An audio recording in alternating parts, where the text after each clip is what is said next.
The train's whistle cut through Granite Falls like a blade through silence, and August Munro felt his chest tighten with each approaching breath of steam. He had ordered a wife the way other men ordered cattle, with specifications, expectations, and the cold certainty that what arrived would fit neatly into the empty spaces of his life. But as the locomotive shuddered to a halt, and the dust settled around his boots, something in the air felt wrong, charged with a possibility he hadn't paid for.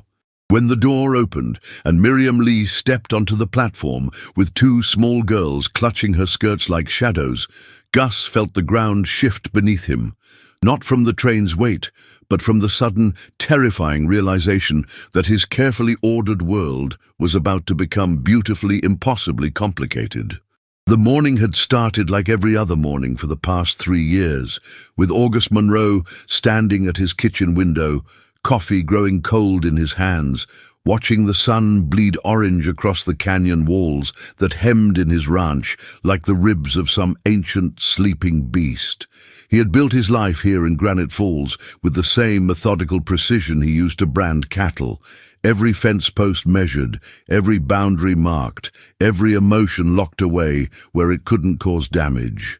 The letter from the matrimonial agency lay folded in his shirt pocket, creased from handling, promising him a suitable companion of good moral character and domestic skills. Nothing more, nothing less than what a man needed to fill the silence that had grown too heavy to bear alone. He had specified his requirements clearly. No children, no complications, no expectations beyond the practical arrangement of two people sharing the burden of survival in a land that took more than it gave. The train was due at noon, and Gus had planned to meet it with the same emotional distance he brought to every transaction. A handshake, a few words about the weather, and then the quiet ride back to a ranch where two strangers would learn to exist in the same space without disturbing the careful architecture of his solitude.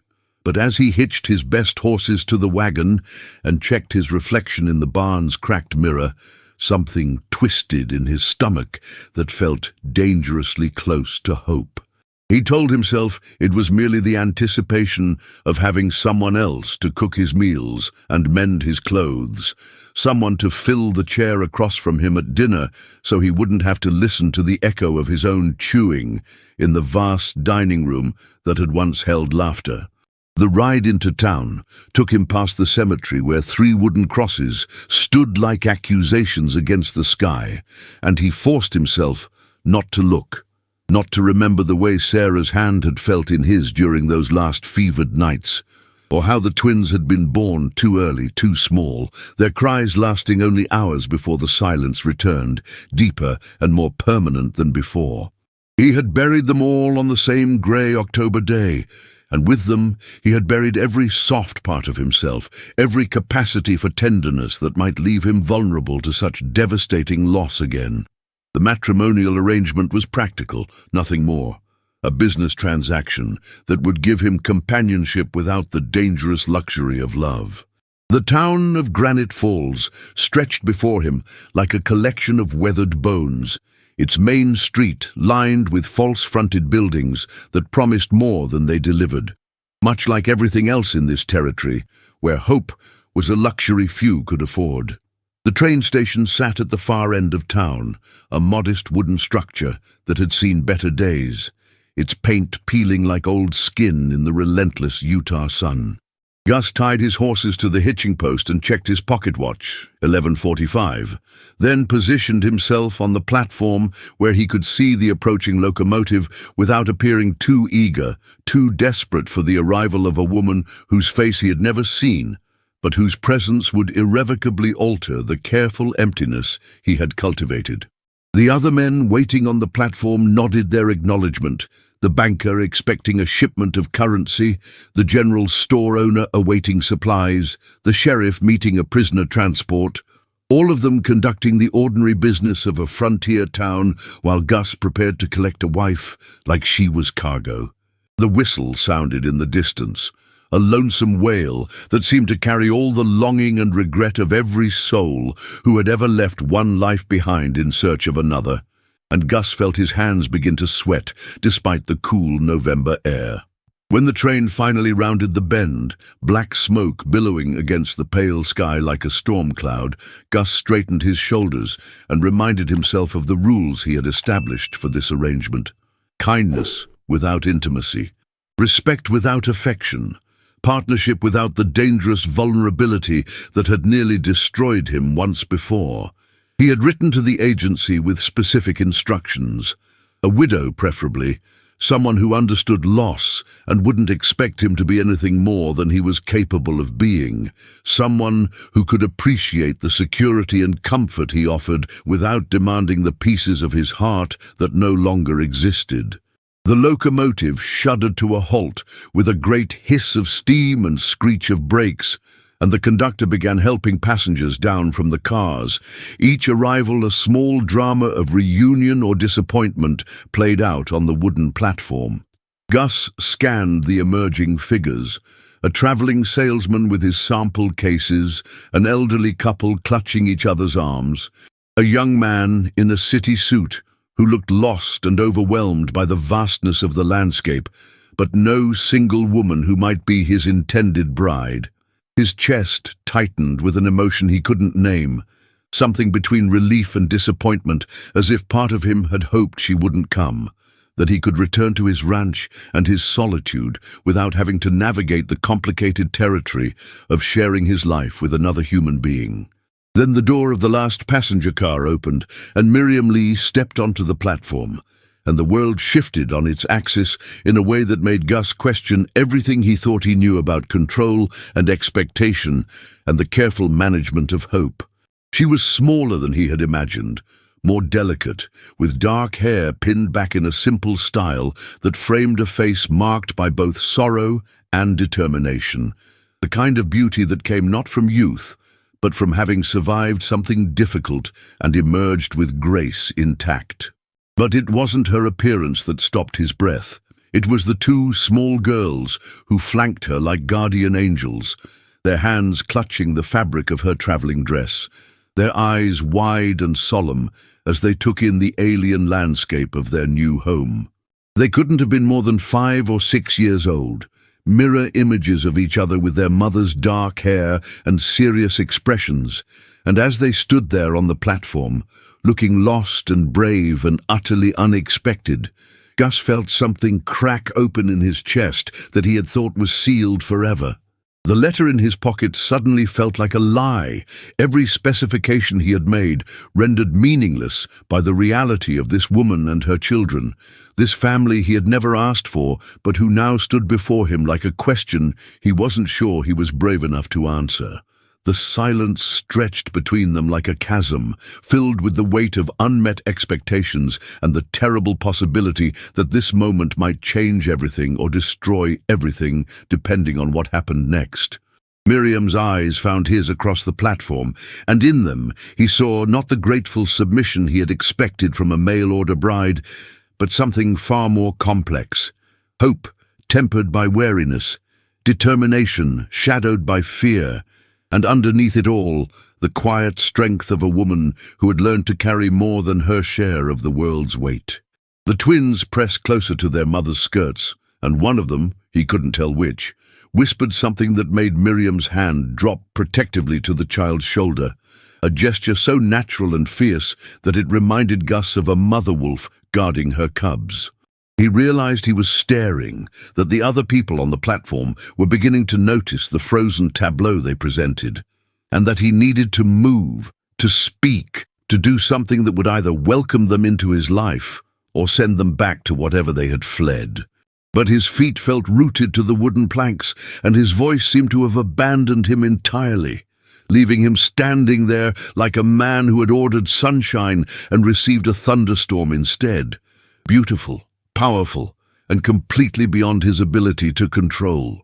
The ride back to the ranch passed in a silence so thick it seemed to muffle even the sound of the wagon wheels on the rutted road, broken only by the occasional whispered conversation between the twins in the back seat and the creak of leather as Miriam adjusted her position beside him on the driver's bench. Gus had managed to find his voice long enough to make the necessary introductions, his name, his ranch, the basic facts of their arrangement, but every word had felt like it was being dragged up from some deep well of disuse, rusty and inadequate for the complexity of the situation. Miriam had responded with equal formality, her voice soft but steady, as she introduced herself and her daughters. Emma and Ellie, she said, though he couldn't yet tell which was which, and explained with careful politeness that she hoped her letter about the children had reached him, though the look in her eyes suggested she knew it hadn't. The matrimonial agency had clearly failed to pass along this crucial information, leaving them both stranded in a moment neither had prepared for, two people trying to navigate an arrangement that had already veered far from its intended course. As they left the town behind and entered the vast expanse of canyon country that surrounded his ranch, Gus found himself acutely aware of every sound: the soft murmur of the girls' voices, the rustle of Miriam's traveling dress, the way she drew in her breath when the landscape opened up before them in all its harsh, magnificent beauty. The ranch house came into view as they crested the final hill, a sprawling structure of timber and stone that Gus had built with his own hands during the early years of his marriage, when the future had seemed full of possibility and the rooms had been designed to hold the laughter of children and the warmth of a growing family. Now it stood like a monument to abandoned dreams, its windows dark and unwelcoming, the front porch that had once been Sarah's pride now bare of the flower boxes and rocking chairs that had made it feel like home. He heard one of the twins, Emma or Ellie, whisper something about how big it was, and Miriam's gentle response that yes, they would have plenty of room to play, though her voice carried an undertone of uncertainty that suggested she was trying to convince herself as much as her daughters. The barn and outbuildings stretched beyond the house, all of them well maintained but somehow lifeless, like a stage set waiting for actors who would never arrive.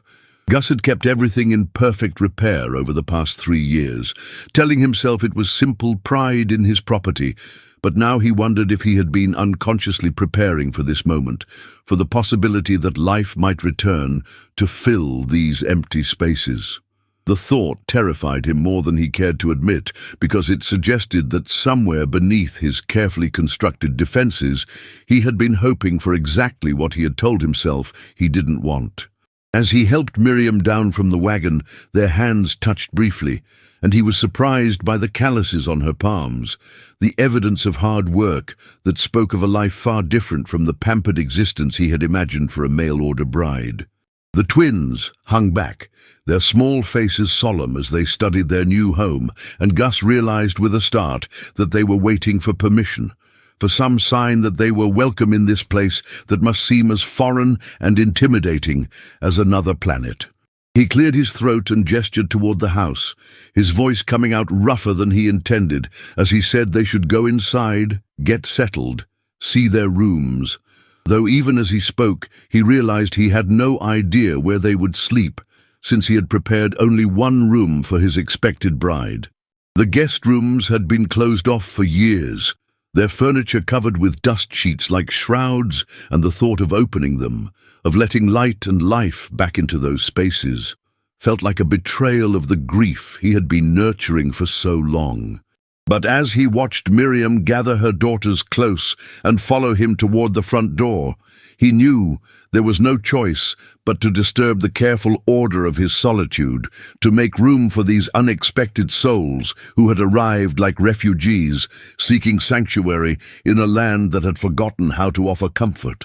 The interior of the house felt cavernous and cold as they stepped inside, the sound of their footsteps echoing off the hardwood floors and high ceilings in a way that emphasized the emptiness rather than the grandeur. Gus had kept the main rooms clean and functional, but there was no warmth here, no personal touches that might suggest a life being lived rather than simply endured. The twins stayed close to their mother, their eyes wide as they took in the massive stone fireplace, the heavy furniture, the portraits of stern-faced ancestors that Sarah had insisted on hanging, but that now seemed to glower down at the intruders with disapproval. Miriam's gaze moved slowly around the room, and he wondered what she saw, the wealth and security he had promised, or the emotional wasteland he had created in his determination to feel nothing that might hurt him again.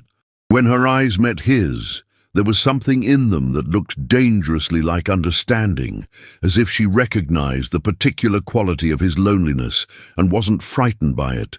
The realization that she might see through his carefully maintained facade made him want to retreat, to establish the boundaries that would keep her at a safe distance.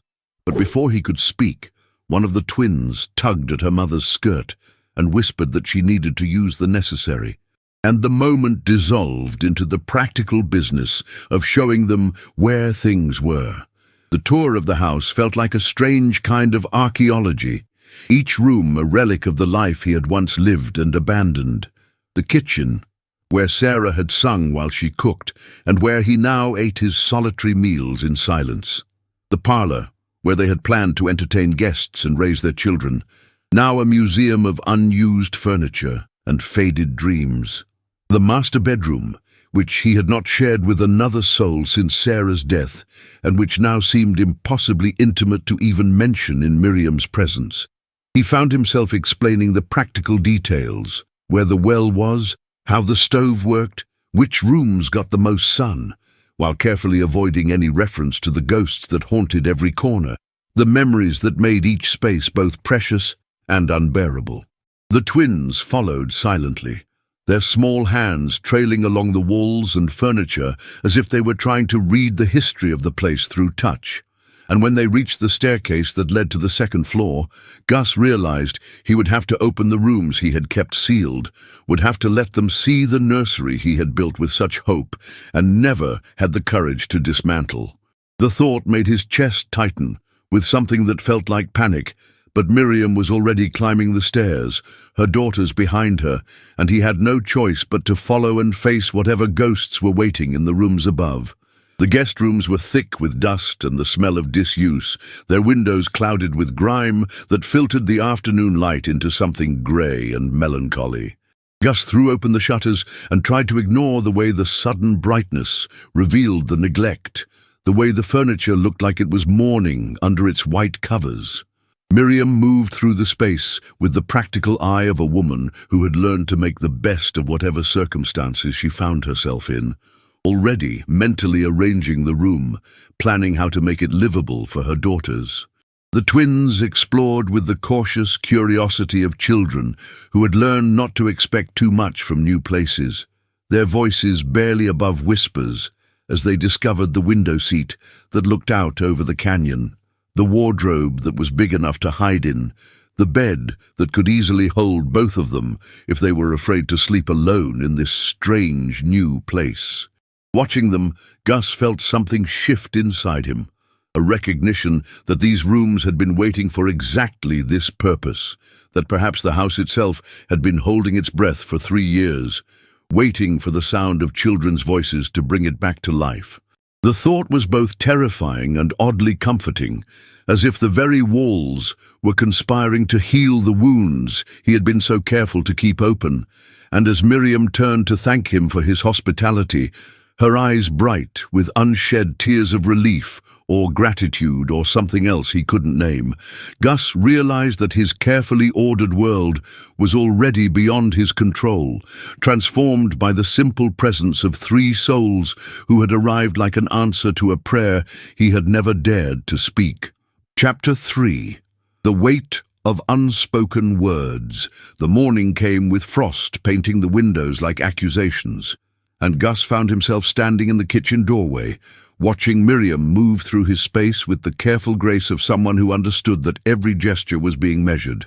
She had risen before dawn, her movement so quiet he might have thought he'd dreamed the previous day, except for the small boots lined up by the door and the faint scent of lavender that now lingered in corners where only dust had lived before. The twins sat at his table, their identical faces solemn as church pews, eating the porridge their mother had prepared with ingredients she'd somehow conjured from his sparse pantry. When Clara looked up and caught his eye, she didn't smile, but something in her expression softened, as if she were trying to decide whether this stern man might be safe enough to trust with a piece of her guarded heart. Miriam turned from the stove, her hair caught in the morning light streaming through windows that hadn't seen such careful attention in years, and Gus felt something shift in his chest like a door creaking open after being sealed too long. "I hope you don't mind," she said, her voice carrying that same quiet strength that had unsettled him yesterday. "I found some eggs in the hen house and thought the girls needed something warm." Her words were simple, practical, but underneath them lay an assumption that made his throat tight, that she would be here long enough to worry about what the children needed, that this kitchen would become hers to tend, that the careful distance he'd maintained from all living things might finally be breached. He nodded, not trusting his voice, and watched as she served him a plate without being asked, her movements efficient but somehow tender, as if she understood that feeding someone was an act of care he hadn't experienced in so long he'd forgotten how to receive it. The silence that followed wasn't uncomfortable, but it was heavy with unspoken questions and the weight of decisions that couldn't be delayed much longer. Rose spoke first, her small voice cutting through the quiet like a bird's call in winter. "Sir, will we be staying in the room upstairs?" The question was innocent enough, but it carried implications that made Gus's coffee taste bitter in his mouth. Implications about permanence and belonging, about whether these three strangers would become something more than temporary visitors in his carefully controlled world. Miriam's hand stilled on her cup, and he could see the tension in her shoulders, the way she held her breath waiting for his answer. Knowing that everything depended on words, he wasn't sure he was ready to speak. "For now," he said finally, the phrase hanging in the air like smoke, neither promise nor dismissal, but something suspended between hope and uncertainty that left them all balanced on the edge of a future none of them could quite imagine. After breakfast, Gus retreated to the barn with the excuse of checking on the horses, but really he needed space to think, to breathe air that didn't carry the scent of lavender and the sound of children's voices. The familiar smell of hay and leather should have calmed him, but instead he found himself remembering other mornings, other voices that had once filled his house with laughter and warmth before silence became his only companion. His prize stallion, Thunder, nickered softly as he approached, and Gus ran his hands along the animal's neck, finding comfort in the simple, uncomplicated relationship between man and beast. But even here, in this sanctuary of routine and solitude, he couldn't escape the memory of Clara's serious eyes or the way Miriam had moved through his kitchen as if she belonged there, as if the careful walls he'd built around his heart were nothing more than morning mist easily burned away by the first touch of genuine warmth. When he returned to the house an hour later, he found the twins in his study standing before the bookshelf with the reverent attention of pilgrims approaching a shrine. Clara had pulled down a volume of poetry, her small fingers tracing the leather binding with careful precision, while Rose stood on tiptoe trying to reach a book just beyond her grasp. "Can you read?" he asked, his voice rougher than he'd intended, and both girls turned to him with expressions that mixed guilt and defiance, as if they'd been caught in some forbidden act. "Yes, sir," Clara answered, her chin lifting slightly in a gesture that reminded him painfully of her mother's quiet strength. "Mama taught us letters and numbers, and we had books before." She didn't finish the sentence, but the weight of whatever loss had brought them here settled over the room like dust, heavy and inescapable. Gus felt something crack inside his chest, a fissure in the armor he'd worn for so long he'd forgotten what it felt like to be vulnerable, and he realized that these children, with their careful manners and guarded hearts, were going to destroy him in ways he'd never anticipated. The afternoon brought visitors, and with them the first real test of whatever fragile arrangement they were building in the shadow of the mountains. Mrs. Abernathy from the neighboring ranch arrived with her usual air of righteous authority, her sharp eyes taking in every detail of the scene before her, the children's worn but clean dresses, Miriam's quiet composure, the way the house seemed somehow warmer and more alive than it had in years. "Well, Augustus," she said, her voice carrying the weight of community judgment, "I see you've acquired quite a bit more than you bargained for." Her words were carefully chosen, designed to probe and test, to determine whether this unexpected development would be accepted or condemned by the rigid social structure that governed their small corner of the territory. Gus felt the familiar anger rise in his throat, the protective instinct that had kept him isolated for so long. But before he could speak, Miriam stepped forward with a grace that made his breath catch, extending her hand with a smile that was both warm and unmistakably firm, transforming what could have been a moment of judgment into an opportunity for something approaching acceptance. Chapter 4. Shadows of the Past. The letter arrived on a Tuesday morning when the wind carried the promise of early snow, delivered by a rider whose nervous glances and hurried departure suggested that whatever news he brought was the kind that changed everything. Gus found Miriam in the garden she'd begun to coax from the stubborn earth behind the house, her hands dark with soil as she worked to plant bulbs that wouldn't bloom until spring, an act of faith that spoke to something in her character he was only beginning to understand. When he handed her the envelope, he watched the color drain from her face as she recognized the handwriting, saw her hands tremble as she broke the seal with movements that had lost all their usual grace. The silence that followed was different from the comfortable quiet they'd begun to share over meals and evening conversations. This was the silence of secrets revealed, of past catching up with present in ways that threatened to destroy the fragile peace they'd been building one careful day at a time. "He's found us," Miriam whispered, the words falling between them like stones into still water, creating ripples that would reach every corner of their carefully constructed world. She didn't need to explain who he was. Gus could see the fear in her eyes, the way her body seemed to fold in on itself as if she could make herself small enough to disappear entirely. The twins, playing nearby with dolls fashioned from corn husks and scraps of fabric, looked up at their mother's tone, their young faces immediately alert to danger in the way children learn when safety is never guaranteed. "My late husband's brother," Miriam continued, her voice barely above a whisper, "he never approved of James marrying me, said I wasn't good enough for the family name, and when James died—" She couldn't finish the sentence, but Gus understood enough to feel rage building in his chest, like a storm gathering strength, the protective instinct he'd thought buried with his own family rising with unexpected force. The letter's contents were worse than he'd imagined. Legal threats wrapped in the language of moral authority, demands for the return of the children to their rightful family, implications that Miriam was an unfit mother who had stolen away with property that didn't belong to her. Gus read the words twice, his jaw tightening with each phrase, designed to wound and intimidate, each legal term that transformed living, breathing children into assets to be claimed and controlled. "He has money," Miriam said, watching his face as he absorbed the full weight of what they were facing, "and influence, and he's never forgiven me for taking James away from the life his family had planned for him." Her words carried the weight of old wounds, of a love that had been judged and found wanting by people who measured worth in bloodlines and bank accounts, rather than the simple truth of two hearts choosing each other against all odds.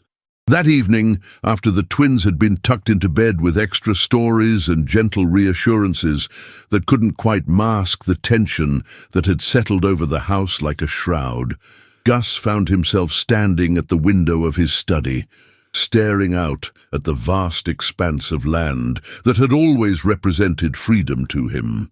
Now it felt like a fortress under siege, and he realized that somewhere in the past weeks, without conscious decision or formal declaration, he had begun to think of Miriam and the girls as his to protect. The thought should have terrified him, This return of feeling to a heart he'd thought permanently closed, but instead it filled him with a sense of purpose he hadn't experienced since the day he'd buried his own family and sworn never to risk such pain again. When Miriam appeared in the doorway, her face pale but determined, he turned to face her with the weight of unspoken promises heavy on his tongue. "I won't let him take them," Gus said, the words emerging with a certainty that surprised them both, carrying the force of an oath sworn before God and witnessed by the endless sky that stretched beyond his windows. Miriam's eyes filled with tears she was too proud to shed, and he saw in her face the same fierce protectiveness that had driven her to travel across a continent with two small children rather than surrender them to a man who saw them as possessions rather than precious souls. "You don't understand," she whispered. "He has lawyers, connections, the kind of power that can make people disappear from their children's lives as if they never existed." But Gus stepped closer, close enough to see the flecks of gold in her brown eyes, close enough to smell the lavender soap she used and feel the warmth that radiated from her like sunlight. And he realized that understanding had nothing to do with the decision he'd already made in the deepest chambers of his heart. The night brought no rest, only the sound of wind against the windows and the weight of decisions that couldn't be postponed much longer. Gus lay in his bed, listening to the house settle around him, aware of the presence of 3 other souls under his roof in a way that made sleep impossible. Somewhere in the darkness, he heard the soft murmur of Miriam's voice as she comforted one of the twins through a nightmare, her words too quiet to understand, but carrying a tenderness that made his chest ache with longing for things he'd thought lost forever. When morning came, it would bring new challenges and the need for plans that could protect what they'd begun to build together. But for now, in the space between night and dawn, Gus allowed himself to imagine a future where the sound of children's laughter filled his house again, where Miriam's presence transformed his carefully ordered solitude into something that felt remarkably like home. The thought terrified and exhilarated him in equal measure. But as he finally drifted towards sleep, he knew that whatever came next, he would face it, standing between Miriam and her daughters, and anyone who sought to tear apart the family that had somehow, against all odds and expectations, begun to heal the wounds he'd carried for far too long. Chapter 5: The Choice That Changes Everything. The town meeting was called for Saturday evening, ostensibly to discuss the upcoming harvest festival, but Gus knew that the real purpose was to examine the situation at his ranch with the collective scrutiny of a community that had strong opinions about propriety and the proper order of things. He sat in the back of the schoolhouse that served as their gathering place, watching as neighbors who had known him for years cast sideways glances in his direction, their faces carrying expressions that ranged from curiosity to barely concealed disapproval. Miriam had chosen to stay home with the twins, understanding instinctively that her presence would only fuel the speculation that was already burning through Granite Falls like wildfire. But her absence felt like a missing piece of himself, a reminder that the decisions made in this room would affect not just his own future, but the lives of 3 people who had become more precious to him than his own breath. Mrs. Abernathy rose to speak with the authority of someone who had appointed herself the moral guardian of their small community, her voice carrying across the room with the weight of righteous conviction. "We all know Augustus Monroe to be a man of good character," she began, her words carefully chosen to sound supportive while laying the groundwork for judgment. "But we must consider the example being set for our young people when a man takes in a woman and her children without the benefit of proper marriage." The murmur that followed her words was like the sound of wasps stirring in their nest, and Gus felt his hands clench into fists as he listened to his neighbors discuss Miriam's virtue and his own intentions as if they were items to be weighed and measured by committee. The irony wasn't lost on him that these same people had urged him for years to find a wife, to settle down and start a family, but now that he had taken their advice in his own way, they found fault with the method and the timing. Pastor Williams, a man whose sermons had always emphasized compassion over judgment, stood to offer a different perspective. His weathered face creased with the kind of understanding that came from years of ministering to human frailty and the complicated nature of love. "Perhaps," he said, his voice gentle but firm, "we should remember that our Lord himself showed particular kindness to widows and orphans, and that sometimes God's plan unfolds in ways that don't match our earthly expectations."